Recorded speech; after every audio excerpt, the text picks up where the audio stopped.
Hello दोस्तों, स्वागत है आप सभी का लर्न फन पर। और आज का जो हमारा लेक्चर है उसके अंदर हम लोग करने वाले हैं एनसीईआरटी एक्सरसाइज का discussion.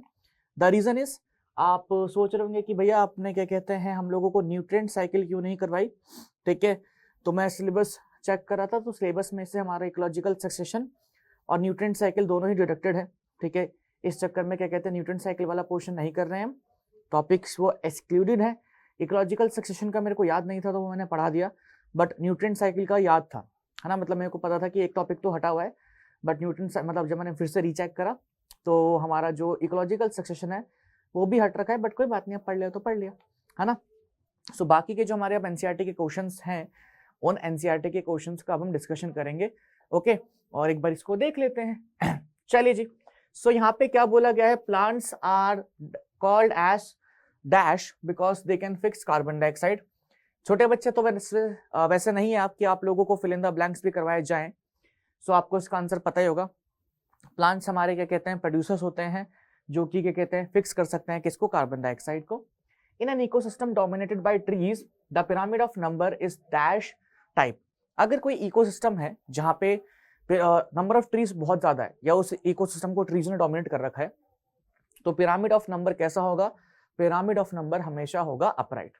Okay, in aquatic ecosystem the limiting factor for productivity is, aquatic system के अंदर हम कहते हैं कि हम लोगों ने पढ़ा था कि हमारी जो नेट प्रोडक्टिविटी होती है वो एक्वेटिक सिस्टम की बहुत कम होती है। ओके, अगर मतलब ओवरऑल प्रोडक्टिविटी की बात करें तो हमारा जो ओशंस होते हैं वो 70% ऑफ एरिया के एक्वायर करते हैं, कह सकते हैं। जो सी वाटर होता है वो ऑक्यूपाई करता है 70% ऑफ द एरिया। ओके, फिर भी वहाँ पे प्रोडक्टिविटी जो होती है सिर्फ 55 बिलियन के आसपास ही होती है। ऐसा क्यों? ठीक है, तो it is basically because of lack of sunlight, lack of sunlight, ये उसका रीजन है। Okay, now the common detritivore in our ecosystems are, common detritivores यानी कि सेप्रोट्रॉप्स कौन कौन से होते हैं? सो बैक्टीरियाज होते हैं, फंगाई होते हैं, अर्थवर्म होते हैं, वो सब आप मेंशन कर सकते हैं। The major reservoir of carbon on earth is, अब ये जो हमारा क्वेश्चन है ये न्यूट्रिएंट साइकिल का है, तो ये एग्जाम में नहीं पूछा जाएगा, तो उसको रहने देते हैं। वैसे अगर आप जानना चाहते हैं तो इसका आंसर ओशन होगा। ओशन के अंदर कार्बन जो है वो बहुत ज्यादा होता है।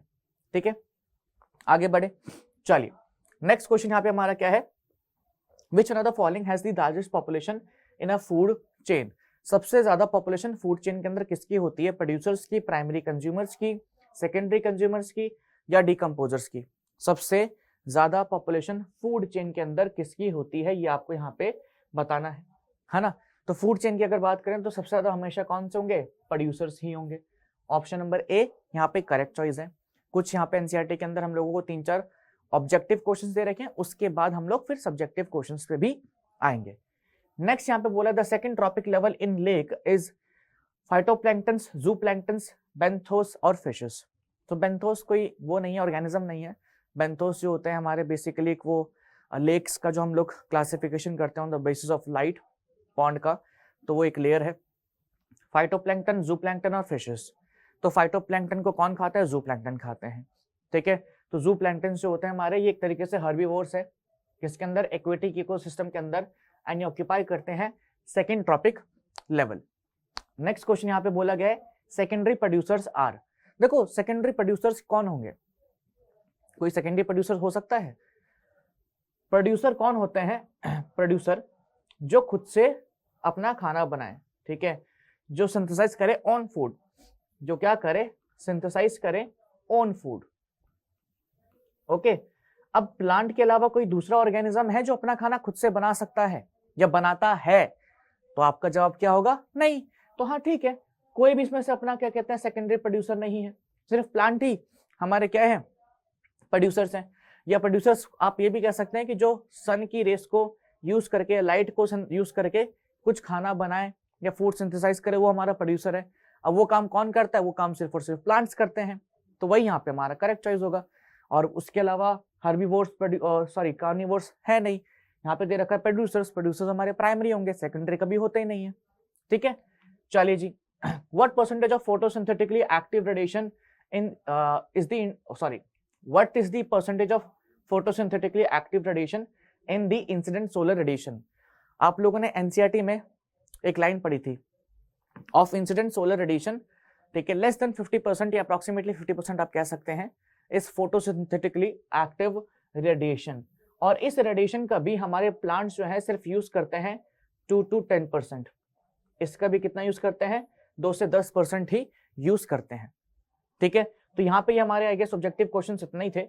बाकी अब हम कुछ ऑब्जेक्टिव क्वेश्चंस पे भी चल लेते हैं।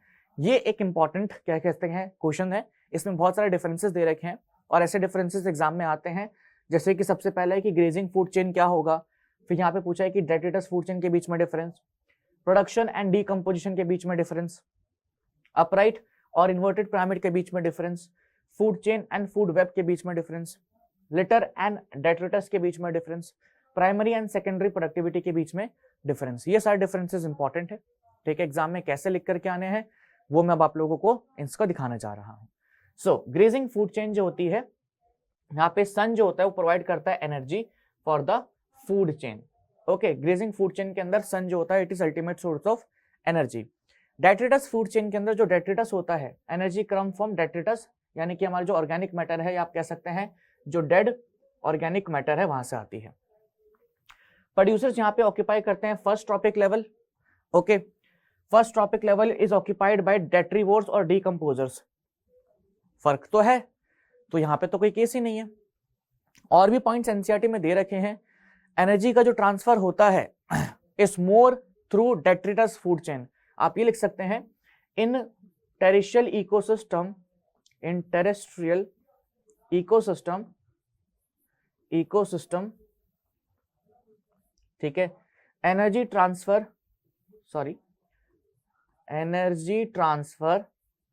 is more through किसके through, detritus food chain, through DFC, detritus food chain, terrestrial ecosystem में। अगर हम बात करें एक्वेटिक इकोसिस्टम की, तो एक्वेटिक इकोसिस्टम के अंदर एनर्जी ट्रांसफर जो होता है वो ज्यादा होता है किसके थ्रू, ट्रांसफर जो है वो हमारा ज्यादा किसके थ्रू होता है, ग्रेजिंग फूड चेन के थ्रू। तो ये भी ऐड कर सकते हैं, ठीक है। और हम लोग क्या कर सकते हैं, इसमें आप बता सकते हैं कि इसमें ट्रॉपिक लेवल्स जो होते हैं they can be 4, they can be 5, है ना। ग्रेजिंग फूड चेन के अंदर ट्रॉपिक लेवल्स हमारे 4, 5 तक पहुंच सकते हैं। यहाँ पे हमारा क्या होगा, फर्स्ट ट्रॉपिक लेवल डीकम्पोजर्स ने ऑक्यूपाई कर लिया है। अगर वो डीकम्पोजर्स जैसे अगर अर्थवॉर्म है तो उसको खा लेगा कोई बर्ड, ठीक है। बाकी तो और कोई मैक्सिमम ट्रॉपिक लेवल्स बनेंगे नहीं, हो सकता है उस ट्रॉपिक लेवल को वो खा ले, ईगल खा ले, सॉरी उस बर्ड को ईगल खा ले, तो that is a different case. But यहाँ पे ट्रॉपिक लेवल्स ज्यादा नहीं होते, यहाँ पे ट्रॉपिक लेवल्स थोड़े कम होते हैं। एंड और ट्रॉपिक लेवल यहाँ पे तभी बनते हैं जब हमारा अगर जस्ट इन केस अगर क्या कहते हैं हमारा डीकम्पोजर अर्थवॉर्म भी इंक्लूडेड है तो, क्योंकि बैक्टीरिया को कौन खाएगा, बैक्टीरिया को तो कोई नहीं खाता, फंगाई को कौन खाएगा, कोई नहीं खाएगा। तो यहाँ पे वो सारी चीजें नहीं देखने को मिलती हैं।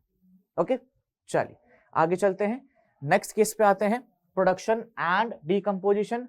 तो प्रोडक्शन क्या होता है, synthesising the organic compounds from inorganic compounds using sunlight. Simple सा डेफिनेशन लिखना है, इसमें आप ज्यादा कुछ ऐड भी नहीं कर सकते हो। एग्जाम्पल, प्लांट फंक्शन करते हैं in the production of food. Decomposition क्या होता है, refers to phenomena of degradation of waste biomass. जो वेस्ट बायोमास होता है आप डेड बायोमास कह सकते हैं, ठीक है, उसका डीकम्पोजिशन करना। अच्छा, एग्जाम्पल जो होते हैं बैक्टीरिया, फंगाई डिकम्पोज करते हैं किसको, डेड ऑर्गेनिक मैटर को। अब जैसे कि अगर आपको इसके अंदर 1-2 पॉइंट्स और मतलब अलग से ऐड करने हैं, तो आप यहाँ पे लिख सकते हैं कि डीकम्पोजिशन जो होता है, ओके, यहाँ पे there is no need of sunlight, no need of sunlight, ठीक है। लेकिन अगर आप प्रोडक्शन की बात करेंगे, जब अपने को ऑर्गेनिक मैटर बनाना है या जब प्लांट अपने ऑर्गेनिक मैटर बनाते हैं तो यहाँ पे सनलाइट की नीड पड़ती है, ठीक है। हमारा जो डीकम्पोजिशन होता है उसके अंदर 5 स्टेप्स होते हैं।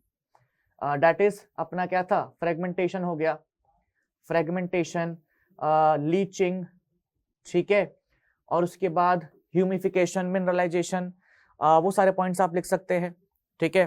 कैटाबॉलिज्म लिख दीजिए, कैटाबॉलिज्म और लीचिंग एंड सॉरी लीचिंग तो मैंने लिख दिया है, ह्यूमिफिकेशन, मिनरलाइजेशन और मिनरलाइजेशन, ठीक है। यहाँ पे ये पॉइंट्स, ये सारे स्टेप्स इन्वॉल्व होते हैं। यहाँ पे क्या होता है इन केस ऑफ अपना प्रोडक्शन, तो यहाँ पे हमारा होता है conversion of light energy to chemical energy. ठीक है, यहाँ पे आप लिख सकते हैं क्या, नीचे लिख देते हैं कन्वर्जन ऑफ लाइट एनर्जी किसके अंदर, इन केमिकल एनर्जी। और साथ ही साथ आप ये भी ऐड कर सकते हैं reduction of CO2 into sugars, reduction of CO2 bye hydrogen in sugars. ठीक है, तो ये ऐड करने वाली बात है, आप चाहें तो उसमें कुछ भी पॉइंट्स ऐड कर सकते हैं। ओके, ये बात आप ऐड कर सकते हैं, मतलब ये कुछ एक्स्ट्रा पॉइंट्स अगर आपसे मांगे, जैसे एग्जाम में ये वैसे ज्यादा मार्क्स का नहीं आएगा, ठीक है, 1-2 मार्क्स के क्वेश्चंस आएंगे इसमें से, तो 1-2 मार्क्स में तो उतना काफी है, बट अगर आप और फर्दर ऐड करना चाहें तो मैं आपको पॉइंट्स का आइडिया दे रहा हूँ, वहीं से सोच के आप और भी पॉइंट्स इसमें ऐड कर सकते हैं। नाउ अपराइट पिरामिड क्या होता है, अपराइट पिरामिड जो होता है is the number of producer, sorry, an upright pyramid is the number of producers और their biomass which is maximum in the ecosystem and that progressively decreases at each trophic level in a food chain। Simple सी बात बोली गई है कि upright pyramid के case में क्या होता है, या अपराइट पिरामिड जो होता है किसी भी नंबर का या बायोमास का, वो क्या होता है कि जिसके अंदर ये रिप्रेजेंट क्या हो कि मैक्सिमम नंबर ऑफ क्या है हमारे पास ऑर्गेनिजम्स है, या मैक्सिमम नंबर ऑफ प्रोड्यूसर्स है हमारे पास उस फूड चेन के अंदर, या मैक्सिमम नंबर ऑफ ऑर्गेनिजम्स है हमारे लोएस्ट ट्रॉपिक लेवल पे या फर्स्ट ट्रॉपिक लेवल पे, विच कीप्स ऑन डिक्रीजिंग, ठीक है, एट सक्सेसिव ट्रॉपिक लेवल। यही तो होता है ना अपराइट पिरामिड। आप एग्जांपल इसमें दे सकते हैं अपराइट पिरामिड किस में देखने को मिलता है, यही तो है ना हमारा। तो सबसे और ज्यादा ऑर्गेनिज्म किस पे है, अगर पिरामिड ऑफ नंबर देते हैं आप लोग ग्रासलैंड इकोसिस्टम में, वो दे सकते हैं। पिरामिड ऑफ एनर्जी का भी एग्जांपल दे सकते हैं कि लोस वाले क्या कहते हैं या प्रोड्यूसर्स के पास ज्यादा एनर्जी होती है, फिर ऊपर की तरफ जाते हैं तो हम लोग कम होता रहता है। ठीक है, सो किसी भी बेसिस पे आप समझा सकते हैं, चाहे आप नंबर के बेस पे समझाएं, चाहे बायोमास के बेस पे समझाएं, चाहे आप एनर्जी के बेस पे समझाएं। ठीक है, अपराइट पिरामिड बस ये रिप्रेजेंट कर रहा है कि लोअर ऑर्गेनिजम्स के पास ज्यादा बायोमास है या ज्यादा एनर्जी है या उनका नंबर ज्यादा है। ठीक है, and that keeps on decreasing eight successive trophic levels. Inverted pyramid क्या रिप्रेजेंट कर रहा है कि जो फर्स्ट ट्रॉपिक लेवल पर ऑर्गेनिजम्स हैं उसके अंदर नंबर बायोमास कम है। मैंने एनर्जी क्यों नहीं बोला, क्योंकि energy of sorry pyramid of energy जो है इट इज ऑलवेज अपराइट, तो इसलिए मैं यहाँ पे एनर्जी वर्ड यूज नहीं कर रहा। इन्वर्टेड पिरामिड कौन से होते हैं, जो रिप्रेजेंट करें कि फर्स्ट ट्रॉपिक लेवल पे number of organism and biomass of organism is less and that increases on successive trophic level. ठीक है, so an inverted pyramid is formed when number of individual और their biomass at producer level is minimum. ठीक है, and it increases progressively at each trophic level in a food chain. तो आप यहाँ पे इसका उठा के इधर भी लिख सकते हैं, an upright pyramid is formed when number of individuals or their biomass and energy at producer level is maximum and it keeps on decreasing progressively at each trophic level of a food chain। तो आसान तरीका है लिखने का, जैसा आपको ठीक लगे, जैसा आपको सुटेबल लगे। आप एग्जाम्पल भी दे सकते हैं। ठीक है, एग्जाम्पल प्लीज ऐड कर देना, एग्जाम्पल इंपॉर्टेंट है। ओके, यहाँ पे आप पॉन्ड इकोसिस्टम के अंदर, पॉन्ड के अंदर क्या कहते हैं, बायोमास का जो पिरामिड होता है, या एक्वेटिक इकोसिस्टम के अंदर जो बायोमास का पिरामिड होता है दैट इज इन्वर्टेड, तो आप यहाँ पे वाला एग्जांपल दे सकते हैं। लिटर एंड डेट्रिटस के अंदर क्या डिफरेंस होता है, the dead remains of animals and plants like leaves, flower and animals excreta that falls on earth surface in a terrestrial ecosystem is known as litter. Detritus is constituted of dead remains of plant and animals. The detritus is differentiated into above the ground and below the the detritus differentiated into the above ground fall, उसको हम कहते हैं litter fall, and below the ground उसको हम क्या कहते हैं, detritus कहते हैं। ठीक है, सो यहाँ पे खास डिफरेंस नहीं है दोनों में, बस इतनी बात बोली गई है कि जो डेड रिमांस होते हैं किसके, एनिमल्स के, प्लांट्स के, जैसे कि लीव्स हो गया, फ्लावर्स हो गया, एनिमल्स कीटा हो गया, जो अर्थ की सरफेस पे फॉल करते हैं, ठीक है, या अर्थ की सरफेस पे पड़े होते हैं, उसको हम कहते हैं लिटर। अच्छा, डेट्रिटस जो होता है वो भी डेड रिमेन्स का ही बना हुआ है, प्लांट एंड एनिमल्स। अब डेट्रिटस जो है वो दो कैटेगरीज में डिफरेंशिएटेड है, एक होता है हमारा लिटर फॉल, ये कह सकते हैं, एक होता है अबव ग्राउंड, एक होता है लोअर ग्राउंड। ठीक है, तो ऊपर वाले को हम लोगों ने क्या बोल दिया, लिटर बोल दिया। जो सरफेस के, या कह सकते हो सॉइल के थोड़ा अंदर की तरफ होता है, उसको हम क्या कहते हैं, डेट्रिटस कहते हैं। लोअर थोड़ा ग्राउंड में होता है, उसको हम क्या कहते हैं, या बिलो द ग्राउंड होता है, उसको हम क्या कहते हैं, डेट्रिटस कहते हैं। ओके, तो डेड ऑर्गेनिक मैटर अगर सरफेस के ऊपर प्रेजेंट है दैट इज लिटर, अगर क्या कहते हैं सॉइल के थोड़ा अंदर है तो उसको हम डेट्रिटस कह देंगे। ठीक है, बस इतना डिफरेंस है। Primary productivity and secondary productivity, तो प्राइमरी प्रोडक्टिविटी क्या था, बायोमास प्रोड्यूस्ड बाय हमारा प्लांट्स, है ना, ई था ना, हाँ, rate of organic matter produce by producers, ठीक है। सेकेंडरी प्रोडक्टिविटी क्या था, rate at which organic matter synthesize is done by किससे, कंज्यूमर्स, जब कंज्यूमर्स बनाते हैं हमारा तो उसको हम सेकेंडरी प्रोडक्टिविटी कहते हैं। It is due to photosynthesis and it is due to herbivory and predation, okay. So वो फोटोसिंथेसिस की वजह से हो रहा है, ये हर्बीवोरी एंड प्रेडेशन की वजह से हो रहा है। सिंपल सी चीज, बहुत आसान है। हम लोगों ने, आप लोगों को अगर एनसीईआरटी से देखना है तो एनसीईआरटी से भी देख लेना, प्रोडक्टिविटी वाले टॉपिक में दोनों ही स्टेटमेंट्स दे रखी हैं, ओके। चलिए जी, नेक्स्ट यहाँ पे बोला गया describe the components of ecosystem. Ecosystem के कंपोनेंट्स को हम लोगों को डिस्क्राइब करना है। कौन कौन से कंपोनेंट्स होते हैं इकोसिस्टम के, सो बायोटिक कंपोनेंट्स है एंड एबायोटिक कंपोनेंट्स है। बायोटिक कंपोनेंट के अंदर क्या क्या आते हैं, ऑल लिविंग ऑर्गेनिजम्स प्रेजेंट किसके अंदर, इन एन इकोसिस्टम, जैसे कि प्रोड्यूसर्स हो गए, कंज्यूमर्स हो गए, डिकम्पोजर्स हो गए, ठीक है। Example plants, animals and micro organisms. Abiotic components में हमारे क्या आते हैं, includes all non living factors present in ecosystem, जैसे कि लाइट हो गया, टेम्परेचर हो गया, विंड हो गया, ह्यूमिडिटी हो गया, rain, pressure, inorganic materials such as carbon, nitrogen, oxygen, सब के सब हमारे क्या हैं, सब के सब हमारे एबायोटिक फैक्टर्स हैं।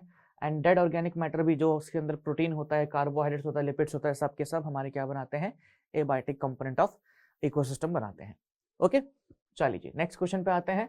Define ecological pyramids and describe with the example pyramid of number and biomass. Number and biomass का यहाँ पे हम लोगों को बोला है एक्सप्लेनेशन देने का।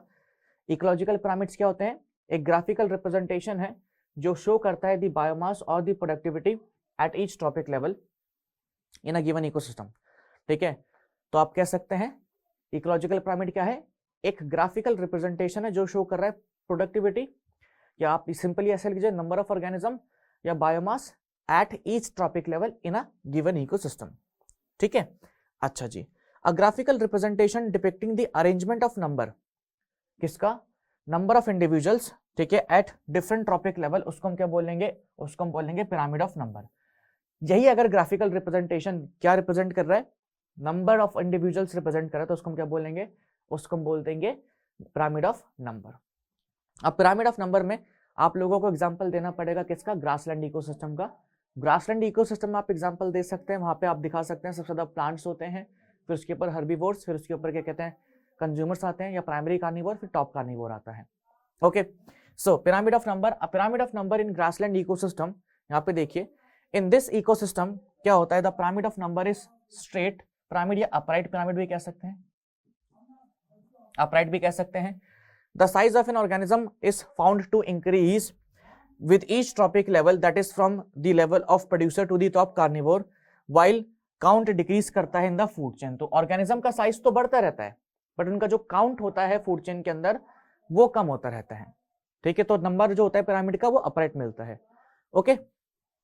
चलो जी, आगे next pyramid of biomass. The pyramid of biomass is an ecological pyramid that represents the relationship between biomass and the tropic level by quantification of the amount of biomass present at every tropic level।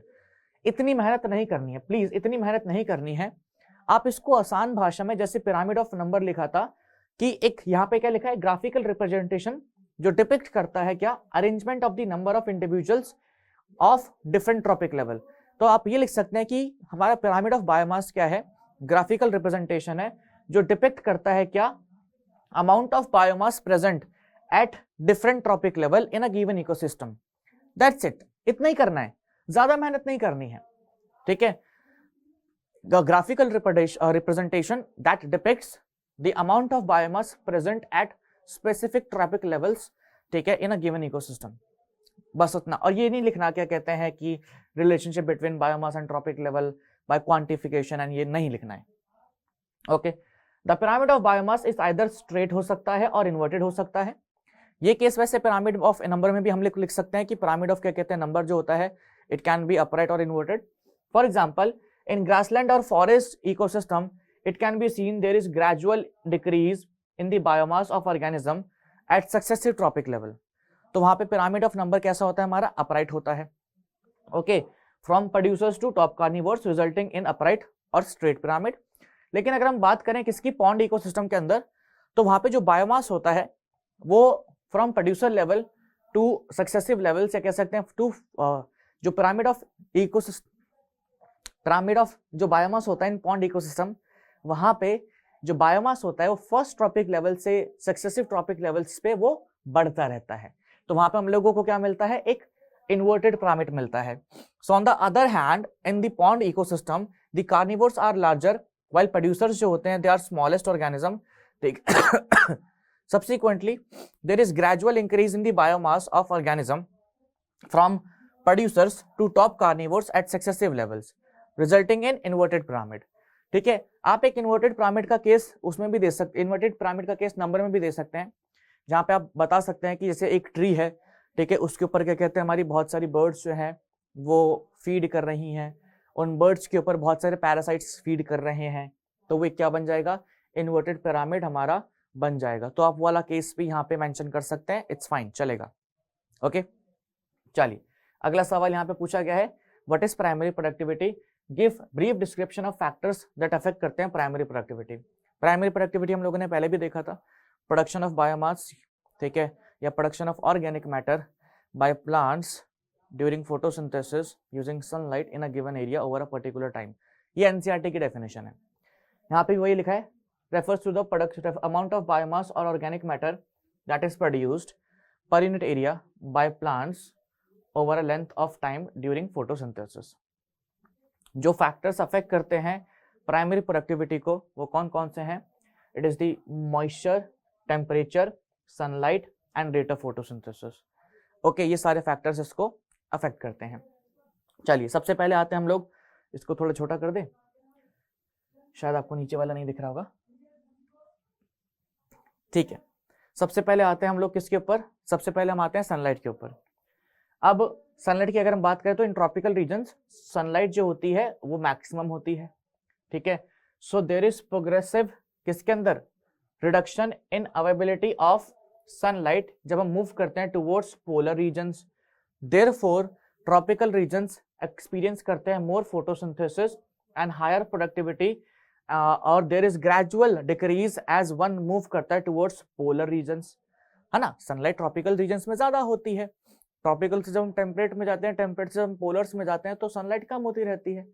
तो साथ ही साथ जब sunlight कम हो रही है तो photosynthesis भी कम होगा, फोटोसिंथेसिस कम होगा तो amount of production of biomass वो भी कम होता रहेगा।